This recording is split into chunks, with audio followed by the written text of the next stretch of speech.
Welcome students. So again I am here to start a new topic for class 11 accountancy. Clear? So let's see what we have to start today. So today we are going to start accounting principle. Clear? So accounting principle is very important part of accounting. Clear? तो देखिए ये क्या बताता है accounting principle basically it provide a general guidelines और rules and regulation for preparing account world wide. Clear? Means world level पे accounting को किन रूल्स एंड रेगुलेशन को फॉलो करना चाहिए वो सारे रूल्स एंड रेगुलेशन इस प्रिंसिपल में डिफाइन किए गए हैं. Clear? So basically all principles of accounting are defined by an organization which is known as GAAP. Clear? Means all accounting principles are defined by an organization which is known as GAAP. So what do you mean by GAAP? GAAP basically it is an organization which is established for researching for the accounting and it is responsible for preparing rules and regulation and guidelines for the preparation of accounting. Clear? So the full form of GAAP is generally accepted accounting principle. Clear? So this is the full form of GAAP. Clear? So basically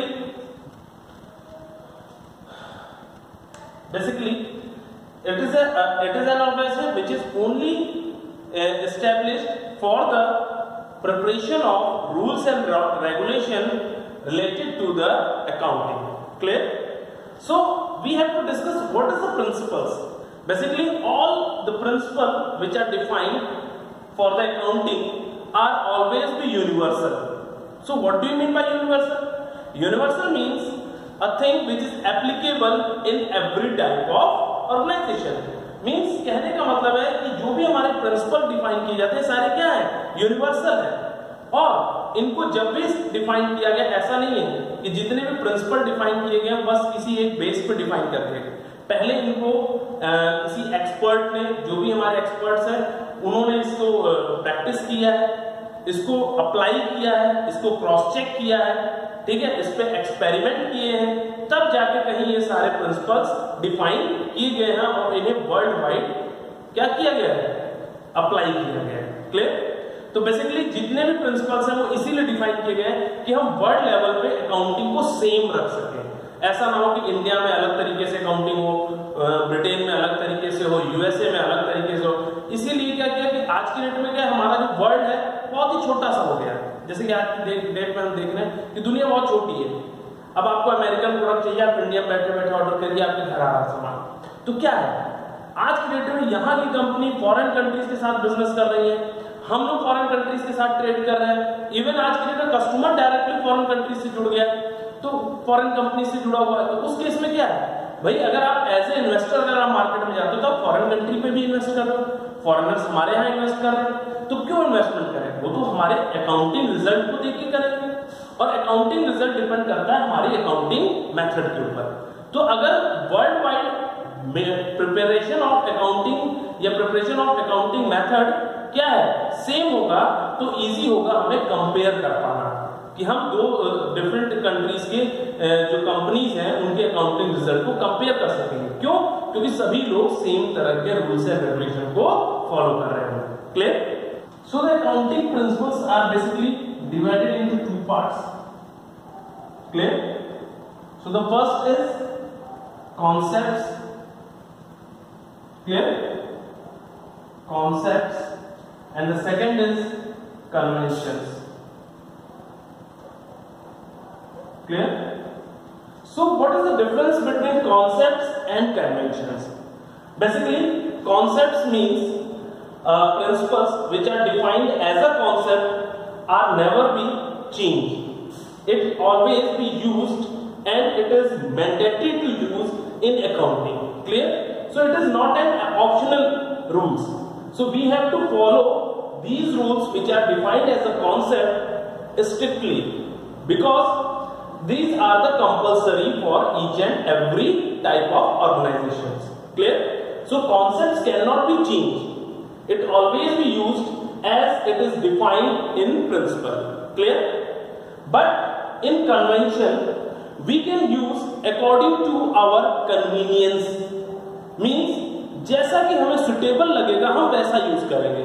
तो conventions जो हमारे define किए जाते हैं, जितने भी हमारे conventions के अंदर जो भी हमारे प्रिंसिपल्स होंगे, उन प्रिंसिपल्स को आप अपने यूज के अकॉर्डिंग उनको मॉडिफाई कर सकते हैं, अपने अकॉर्डिंग आप उन्हें यूज कर सकते हैं. क्लियर? मींस वहां पे ऑप्शन है चेंजेस का, बट कॉन्सेप्ट्स में कोई भी ऑप्शन नहीं है आपका चेंज का.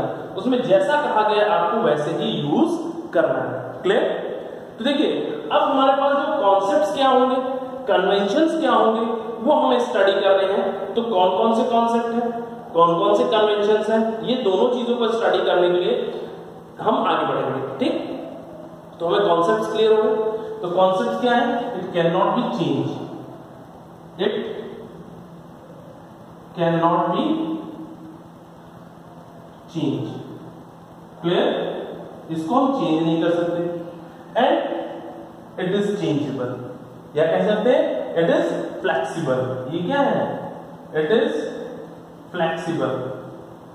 आगे का सर फ्लेक्सिबल मींस ये क्या है? चेंजेबल. इनको हम अपने कन्वीनियंस के अकॉर्डिंग, अपने अकॉर्डिंग हम इनको चेंज कर सकते हैं, अपने यूज के अकॉर्डिंग हम इन्हें चेंज कर सकते हैं. क्लियर? तो चलिए ये तो बात हो गई कॉन्सेप्ट्स की एंड कन्वेंशंस की.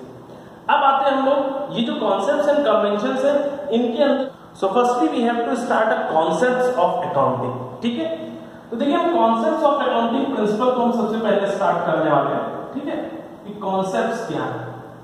तो देखिए कॉन्सेप्ट्स में भी हमारे कुछ एजम्पशंस हैं, यानी जो हमारे अकाउंटिंग प्रिंसिपल है उसके कुछ एजम्पशंस हैं जिन्हें हम कॉन्सेप्ट में ही कंसीडर करते हैं. क्लियर?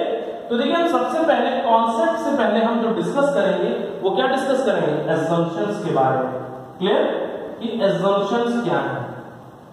ठीक है?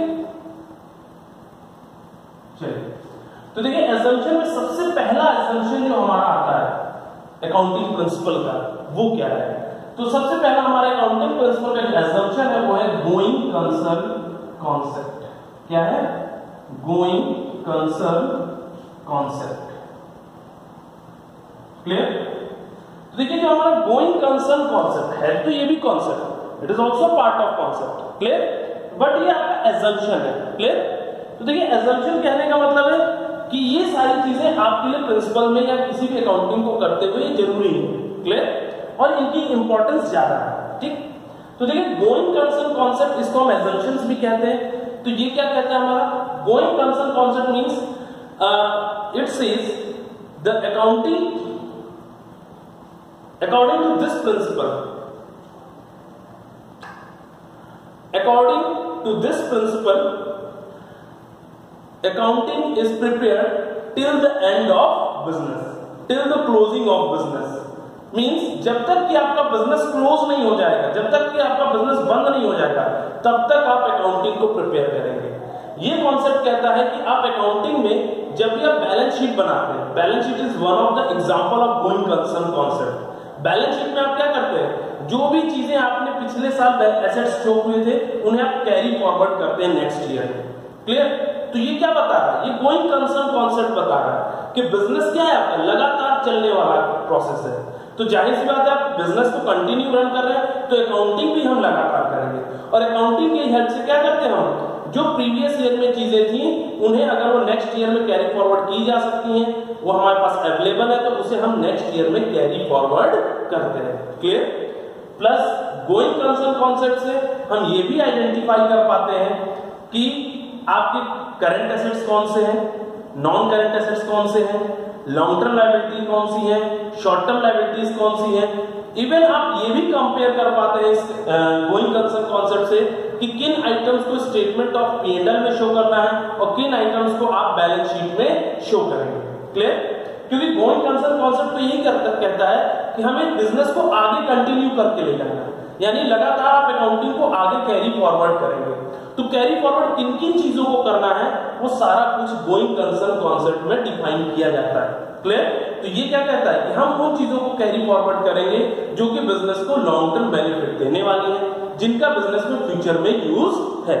आ गई बात समझ में? तो उन सारी चीजों को हम बिजनेस में क्या करेंगे? कैरी फॉरवर्ड करते रहेंगे। तो ये पहला आपका एजम्पशन हो गया, जिसे हम क्या कह रहे हैं? गोइंग कंसर्न कॉन्सेप्ट मींस लगातार चलने वाला प्रोसेस। क्लियर? तो हमारा अकाउंटिंग क्या है? कंटिन्यूअस प्रोसेस है जो लगातार चलेगा जब तक कि आपका बिजनेस रन कर रहा है। क्लियर? चलिए अब आते हैं हम लोग, फर्स्ट एजम्पशन हो गया हमारा। सेकंड हमारा एजम्पशन है कंसिस्टेंसी कॉन्सेप्ट। सेकंड क्या है हमारा? कंसिस्टेंसी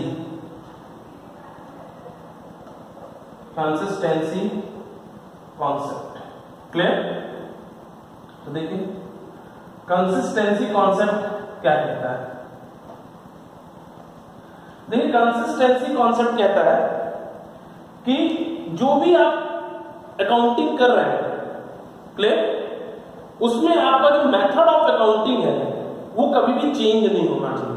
आप जो भी अकाउंटिंग प्रिपेयर कर रहे हैं उसका method of preparing account it always be same, it never be change. कहने का मतलब है कि आपने जब बिजनेस स्टार्ट किया था उस टाइम पे जो मेथड ऑफ अकाउंटिंग आपने उठाया था आप हमेशा उसी मेथड को कैरी करेंगे till the end of business, जब तक कि आपका बिजनेस रन कर रहा है।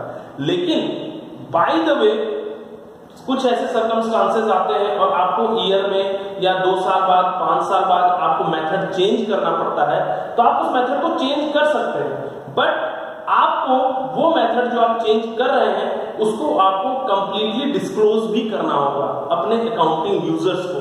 आप बताएंगे अपने यूजर्स को कि आपने क्या चेंजेस लाए हैं अकाउंटिंग में। क्लियर? अगर आप किसी भी चीज में चेंजेस ला रहे हैं, अकाउंटिंग में किसी मेथड को चेंज कर रहे हैं या रिकॉर्डिंग के मेथड को चेंज कर रहे हैं या किसी चीज के कैलकुलेशन के मेथड को चेंज कर रहे हैं, तो आप क्या करेंगे?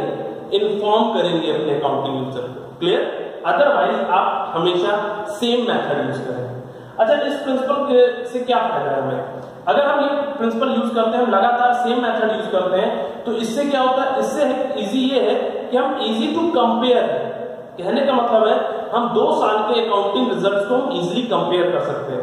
अगर हम हर साल मेथड ही चेंज कर देंगे तो क्या है? हम 2 साल के कंपैरिजन रिजल्ट को कंपेयर नहीं कर सकते। मान के चलिए कि 2019 में क्या रिजल्ट था और 2018 में क्या रिजल्ट था, 2020 में क्या रिजल्ट आया, 2019 का क्या रिजल्ट है, इन दोनों को हम कंपेयर नहीं कर सकते अगर हमने मेथड ऑफ अकाउंटिंग चेंज कर दी। क्लियर? जैसे हम अभी आगे पढ़ने वाले हैं, डेप्रिसिएशन के डिफरेंट मेथड्स हैं, ठीक है, स्टॉक को हैंडल करने के डिफरेंट मेथड्स हैं, ठीक है, तो हर एक चीज को प्रिपेयर करने के अलग अलग मेथड्स हैं। तो अब आप कौन सा मेथड यूज कर रहे हैं, आप कोशिश करें कि उस मेथड को आप हमेशा कंटिन्यू लगातार यूज करते रहें। Clear? So no need to change method of preparing account. Clear? तो ये कौन कहता है? प्रिंसिपल ऑफ कंसिस्टेंसी कॉन्सेप्ट कहता है। क्लियर? तो हमारा जो देखिए लास्ट जो कॉन्सेप्ट है या लास्ट जो हमारा एजम्पशन है, बेसिकली कॉन्सेप्ट तो अभी हमारे टोटल कितने हैं? 9 कॉन्सेप्ट्स है और टोटल प्रिंसिपल कितने हैं? 12। क्लियर? तो देखिए हमारे यहाँ पे जो अभी तीसरा एजम्पशन हमारा है जो कि कॉन्सेप्ट का ही एक पार्ट है, वो एजम्पशन क्या है? वो है हमारा accrual concept. Clear? Accrual concept. Clear? देखिए एक्रूअल कॉन्सेप्ट क्या कहता है?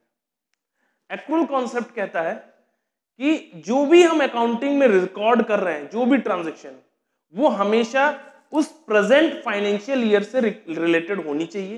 कहने का मतलब है कि अगर आपने कोई भी चीज कैश के फॉर्म में पे कर रहे हैं या क्रेडिट के फॉर्म में आपने कोई भी ट्रांजैक्शन की है, इससे कोई मैटर नहीं करता, आपको वो ट्रांजैक्शन अकाउंटिंग में रिकॉर्ड करनी है करंट ईयर। आ गई बात समझ में? तो एक्रूअल कॉन्सेप्ट का मतलब होता है कि transaction whether it is in the form of credit और in the form of cash, it should be recorded in accounting. Clear? So it shows both credit and cash related transactions are mandatory to record in accounting. Clear? Means आपको ये transaction record करनी है, चाहे वो cash के form में हो या क्रेडिट के फॉर्म में। लेट एग्जाम्पल, एक बहुत सिंपल सा एग्जाम्पल के फॉर्म में अगर इसे हम समझेंगे तो बहुत इजीली आ जाएगा। ठीक, देखिए जैसे मान के चलिए आपने कोई सामान खरीदा और आपने कैश पे पेमेंट किया, तो वो तो आप रिकॉर्ड करेंगे ये अकाउंटिंग में, क्योंकि आपने अभी तुरंत पैसे खर्च किए, आपका एक्सपेंस है। लेकिन अगर आप कह रहे हैं कि आपने सामान खरीदा लेकिन उसके लिए अभी आपने पेमेंट नहीं की है, वो पेमेंट आप जैसे मान के चलिए हमारा 31 मार्च को साल खत्म होता है, हमने 1 मार्च को खरीदा लेकिन हम पेमेंट जाके 30 अप्रैल को कर रहे हैं, 2 महीने बाद। ठीक, तो क्या हो रहा है, पेमेंट तो हम नेक्स्ट फाइनेंशियल ईयर में कर रहे हैं, लेकिन खरीदा हमने कब था, प्रीवियस ईयर यानी 2019 में खरीदा था, लेकिन पेमेंट 2020 में कर रहे हैं। तो इसको हम रिकॉर्ड कब करेंगे, इसको हम 2019 की अकाउंटिंग में रिकॉर्ड करेंगे, क्योंकि ये परचेज बेसिकली 2019 के लिए था। पेमेंट कब हुआ उससे मतलब नहीं है, परचेज कब हुई वो इंपॉर्टेंट है, तो इसलिए हम उस डेट पे रिकॉर्ड करेंगे उस परचेज को। क्लियर, भले वो क्रेडिट के फॉर्म में क्यों ना हो। क्लियर, इसी तरह एक और एग्जांपल आप देख लीजिए, जैसे हम एम्प्लॉइज को सैलरी पे करते हैं। क्लियर, सैलरी पे कर रहे हैं, तो सैलरी अगर हमने एम्प्लॉय से काम कराया बट हमने उसको सैलरी नहीं पे की। क्लियर, तो जब हम सैलरी पे करेंगे तो वो हो सकता है अगले साल पे कर रहे हैं, तो अगले साल के लिए हमें रिकॉर्ड नहीं करना, मार्च की सैलरी है तो मार्च में ही रिकॉर्ड होगी, मींस प्रीवियस ईयर के फाइनेंशियल ईयर में ही वो सैलरी रिकॉर्ड की जाएगी, जब पेमेंट होगी तब रिकॉर्ड नहीं की जाएगी। क्लियर, अच्छा एक और एग्जांपल, मान के चलिए आपने कोई गुड्स सेल किया, ठीक, और आपने क्रेडिट पे सेल किया, लेकिन उसका अमाउंट कब रिसीव हो रहा है, नेक्स्ट फाइनेंशियल ईयर में यानी अप्रैल में। साल आपका कब खत्म होता है, 31 मार्च को। क्लियर, तो लेकिन आपने सेल तो मार्च में की थी, तो आप उसको फाइनेंशियल अकाउंटिंग जो 2019 की है उसमें रिकॉर्ड करेंगे, ना कि 2020 में, क्योंकि आपको पैसा तो मिल रहा है 2020 में, लेकिन सेल कब हुई थी 2019 में, इसलिए आप 2019 के लिए उसे रिकॉर्ड करेंगे और उस ईयर की फाइनेंशियल अकाउंटिंग में आप उसे रिकॉर्ड करेंगे। क्लियर, और कैश में कर रहे हैं तो आप तुरंत ही रिकॉर्ड कर रहे हैं। तो यहां पे इसका कहने का मतलब है कि ट्रांजैक्शन आपकी चाहे कैश फॉर्म में हो चाहे क्रेडिट फॉर्म में, दोनों ही हमें अकाउंटिंग में रिकॉर्ड करना कंपलसरी है। तो ये थे आज हमारे 3 एजम्पशंस जो कि आपको आई थिंक समझ में आ गए होंगे। अगर नहीं आया तो प्लीज कमेंट बॉक्स में जरूर बताइए, और आगे का जो इसके पार्ट्स हैं, जो इसके कॉन्सेप्ट्स हैं, वो नेक्स्ट वीडियो में मैं आपको एक्सप्लेन करूंगा प्रॉपरली विद एग्जांपल। क्लियर, तो नेक्स्ट वीडियो भी आपको कल ही मिलेगा, सो प्लीज वेट करें तब तक के लिए और इसको पूरा देखें। तो thank you and have a nice day.